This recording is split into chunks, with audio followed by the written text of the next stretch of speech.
Hello friends, doctor Renu. NT-NB scan क्या है? काफ़ी क्वेरीज आती है मेरे पास। पेशेंट्स को OPD में बताने में भी बहुत ज़्यादा टाइम लगता है। तो NT यानी कि न्यूकल ट्रांसल्यूसेंसी। न्यूकल यानी कि बच्चे की गर्दन में एक फ्लूइड होता है जो हम 11 से 14वें हफ्ते के बीच में देखते हैं। एक ये बहुत इंपॉर्टेंट मार्कर होता है जिससे कि हम क्रोमोसोमल डिफेक्ट को पता कर सकते हैं। साथ ही साथ इतने छोटे बच्चे में बच्चे की नाक की हड्डी देखते हैं कि नाक की हड्डी है कि नहीं। अगर न्यूक्लियर ट्रांसल्यूसेंसी एक वैल्यू से ज़्यादा होती है तो वो सिग्निफिकेंट होती है। साथ ही साथ पेशेंट की एज और कुछ एक ट्राइकस्पिड रिगर्जिटेशन यानी कि बच्चे की हार्ट की कुछ वैल्यूज को मिलाकर हम ये काफ़ी हद तक जान पाते हैं कि कहीं बच्चे को क्रोमोसोमल एबनॉर्मेलिटी, जिसमें कि सबसे कॉमन है डाउन सिंड्रोम यानी कि ट्राइसोमी 21, ट्राइसोमी 18 और ट्राइसोमी 13 जैसी बीमारियों के बारे में पता चल पाता है। ये इसलिए ज़रूरी है कि यह बच्चे आगे चल के या तो एबॉर्शन में लैंड करते हैं या इनमें किसी न किसी की मानसिक और शारीरिक विकृतियां होने की संभावनाएं होती है। तो ये माना गया कि अच्छा होगा कि जितनी जल्दी जितने भी अल्ट्रासाउंड मार्कर्स के द्वारा और बाकी सारे ट्यूमर मार्कर्स के द्वारा अगर हम इनके बारे में पता कर सकें, जिससे कि इनके लिए फर्दर स्टेप्स लिए जा सकें।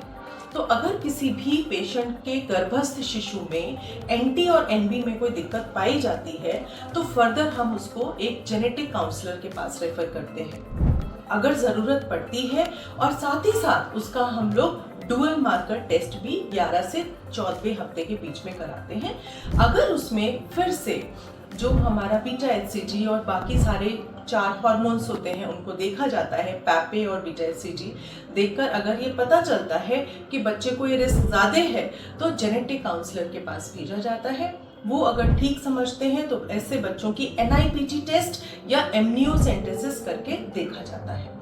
अगर NIPT में और एमनियोसेंटेसिस में किसी तरीके की प्रॉब्लम मिलती है तो ये सारी संभावनाएं कि बच्चे को आगे कंटिन्यू करना है कि अबॉर्ट करना है, क्या कॉम्प्लिकेशंस हो सकती हैं, आगे चल के बच्चे को क्या क्या दिक्कतें आ सकती हैं, ये सारी बातें डिटेल में पेरेंट्स को बताई जाती हैं और अकॉर्डिंगली डिसीजन लिया जाता है। तो ये सब इसीलिए कि कोई भी बच्चा, कोशिश करें हम लोग कि कोई भी बच्चा मानसिक और शारीरिक विकृति के साथ पैदा ना हो, क्योंकि बहुत बड़ा वो मदर फादर के लिए और पूरे परिवार के लिए बहुत ज़्यादा साइकोलॉजिकल इफेक्ट लेकर आता है।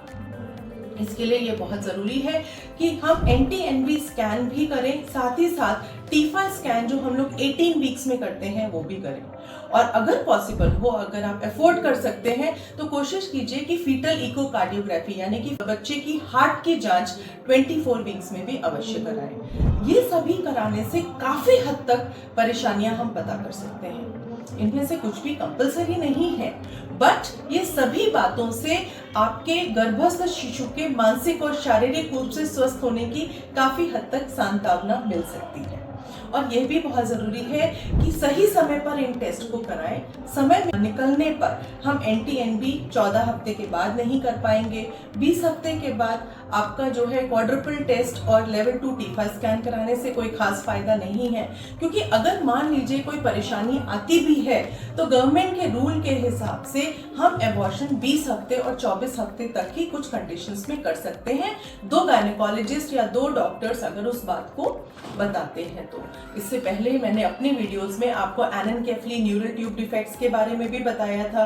तो ये सब चीज़ें हमको शुरू के 11 हफ्ते से लेकर 20 हफ्ते के बीच में ही सारे टेस्ट और हाई लेवल अल्ट्रासाउंड द्वारा पता कर लेनी होती है, जिससे सही समय पर हम सही डिसीजन ले पाए। तो अगर आपको इस तरीके का कोई भी पेशेंट जिसे आप जानते हैं, उसको ये बहुत ज़रूरी है कि वो शुरू से डॉक्टर को दिखाए। लास्ट में दिखाने से आप 7.5 महीने में आएंगे और अगर बच्चे में उस समय कोई प्रॉब्लम है तो हम आपकी कोई मदद नहीं कर पाएंगे। आपको उस बच्चे को नॉर्मल डिलीवरी की तरफ ले जाना ही होगा, क्योंकि हमारे सरकारी नियम के अनुसार 6 महीने के बाद हम बेबी का एबॉर्शंस नहीं कर सकते हैं। तो चाहे कितना भी बड़ा डिफेक्ट क्यों ना हो, उसको अबॉर्ट करना पॉसिबल नहीं होगा, बच्चे की डिलीवरी ही करानी पड़ेगी। और ऐसे उसमें माँ को और परिवार को बहुत ज़्यादा मानसिक और शारीरिक कष्ट झेलना पड़ता है। ये वीडियो बहुत इंपॉर्टेंट है, इस बात को गंभीरता से लें। साथ ही साथ फिर से ये बोलेंगे कि सभी तरीके के अपनी जो आपकी डाइटरी सप्लीमेंट्स हैं उनको लें। Vitamin B12, vitamin B6, folic acid और पायरिडॉक्सिन जैसी विटामिन का प्रयोग अवश्य करें।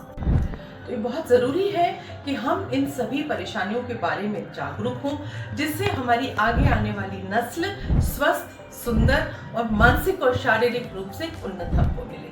इस वीडियो को जरूर से लाइक, शेयर और सब्सक्राइब कीजिए और आप किस बारे में और जानना चाहते हैं उसके बारे में मुझे